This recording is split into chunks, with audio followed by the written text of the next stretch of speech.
What's up, everybody?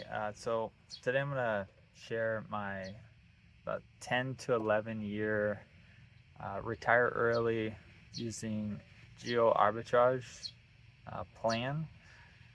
So this plan is assuming 10% average market returns, 3% home appreciation, and 3% inflation. So um, basically, what it doesn't show is the my past investments, where I began with a Roth IRA, saving up for a home down payment, because with the Roth IRAs you can take the money out without any penalty for um, qualified you know transactions, and a first time house down payment is one of those. So at the moment, the majority of my wealth is in my house. I have about probably 105K value from the house by using house hacking. Basically, I live in the house and I have a couple renters, and they help pay down the equity, and I get a little bit of appreciation as well. So as you'll see when you move down this list, probably about almost half of my investments is going to be from the sale of my house when I decided to pull the trigger and retire early.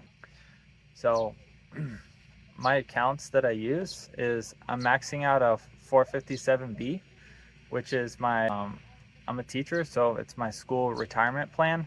Now, most people don't have 57 or 457Bs because they're not they don't work for a public, basically a government somewhere. So most of you guys will be saving in a brokerage account, so that you have access between 59 and a half, because most retirement accounts you can't access penalty free until you're 59 and a half. The 457B just happens to be one rare tax advantage account where you also get to access the money when you separate from your employer. So mine's going into the 457. I'm maxing it out every year.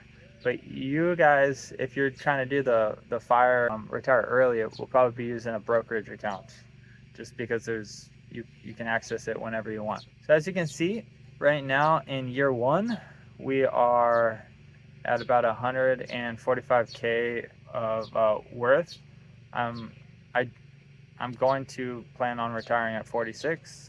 I have a 10 to 11 year retirement plan, and we're currently at 145. Now you can see that I have some Bitcoin, but at the moment I'm pretty much at a loss for Bitcoin. So I've decided to not be as risky in my future investments, and I'm just going into like index funds and ETFs and some just boring investing that works, because at the end of the day I'm going to use the 4% rule to live off of to retire early. Geo-arbitrage in either Southeast Asia or an equivalent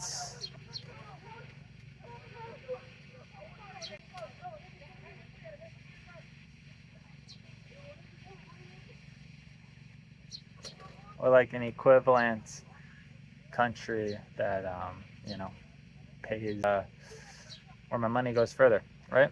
So what the cool thing about investing is that, like, you can see that around like the 5-year mark, my interest on the investments starts to pay like as much as what I'm contributing. So if I'm contributing about 24,000 into my retirement plan each year, at a certain point you start to earn more interest than you can even put in, which is like really, really cool, right? And the last year, for the last year, I'm earning like about like 30, like $35,000 in interest, give or take, and I'm contributing about $24,000. So obviously, the longer that you keep your money investing, the more your money's going to be working for you. So it's not ideal to retire early, but I want the flexibility to basically be able to think about my own health, not be burnt out and overworked, and to be able to put my energy into things that I want to do and be creative. And I just want to share like how I'm going about it and how so many other people are going about it, and how you can also do it, because at the end of the day, you're basically saving the difference of what you're not spending, and then you want to invest as much as you can, and eventually at a certain point you'll have enough to where you can pull out about 4% a year to live off of. Now, if you look, when I'm 46, my 457B will be almost $500,000 worth. My brokerage account, just putting like an extra $500 a month into it, would be $110,000. Okay, and that's assuming that I'm not going to be making more, which I probably will even save more than this, because if I can live below my means or live within my means as my income increases, then I'll be able to save even more than this. And then my house, with renters helping me pay down the equity as well as some appreciation, should be worth around $400,000 in 11 years, with what I've paid down. So this isn't even taking into account my Bitcoin. So I'm 46,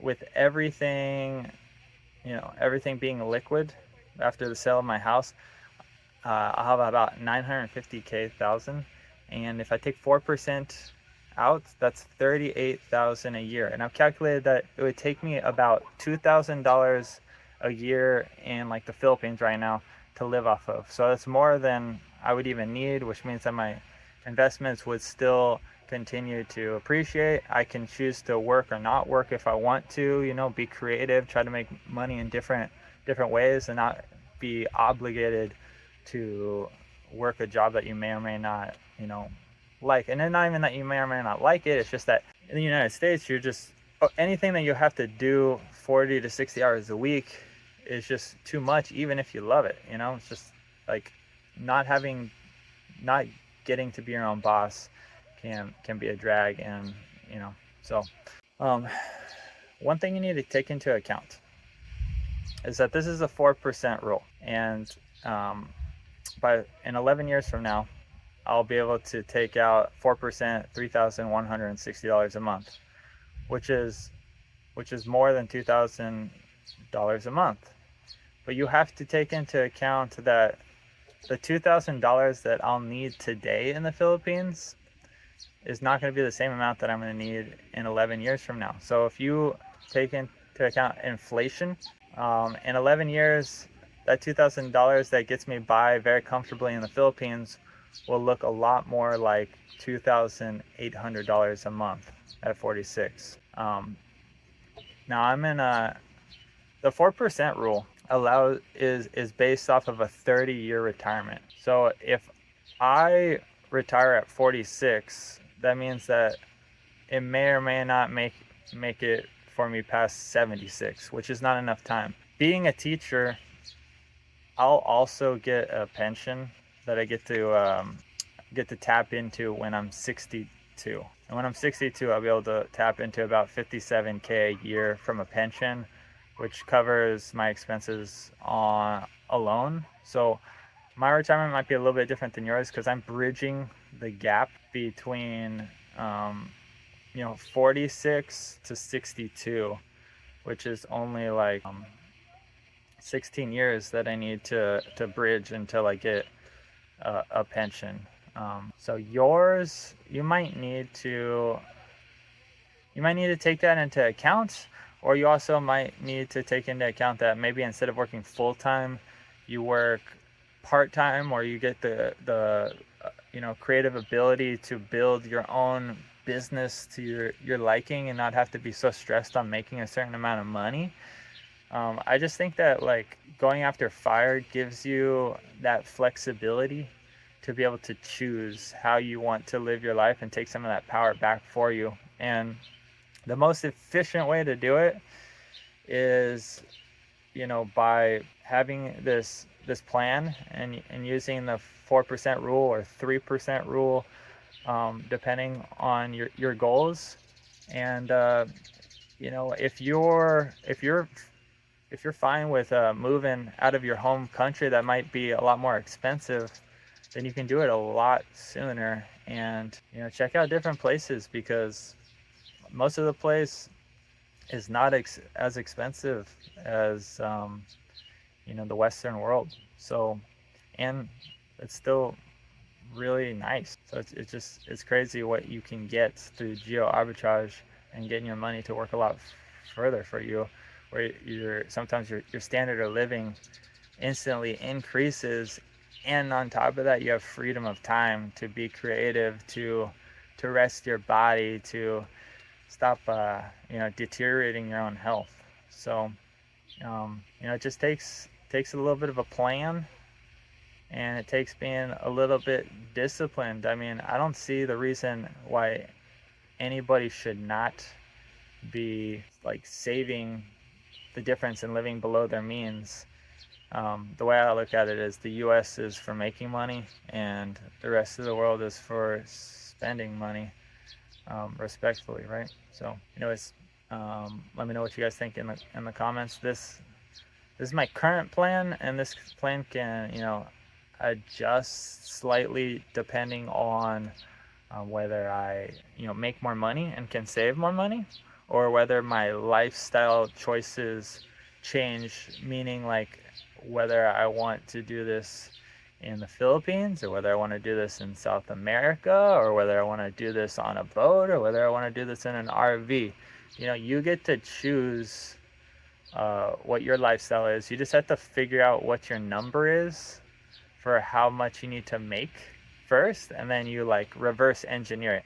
So you figure out that number that you need each month, you account for inflation, and that the prices will go up. So like that's why the 4% rule or the 3% rule works great, because if you can cover your number with 4 to 3% of your investments, then your investments will still keep up with inflation on average. And you'll just have way less of emergency. Like even if you had to go work like a few hours a week or something like that to make a couple $100, like that's such a better situation than having to be forced to work 40 to 60 hours a week. So all right guys, thank you guys for watching. Make sure to subscribe if you haven't, like, and leave some comments, and I'll try to answer them all. Thank you guys for watching. Peace.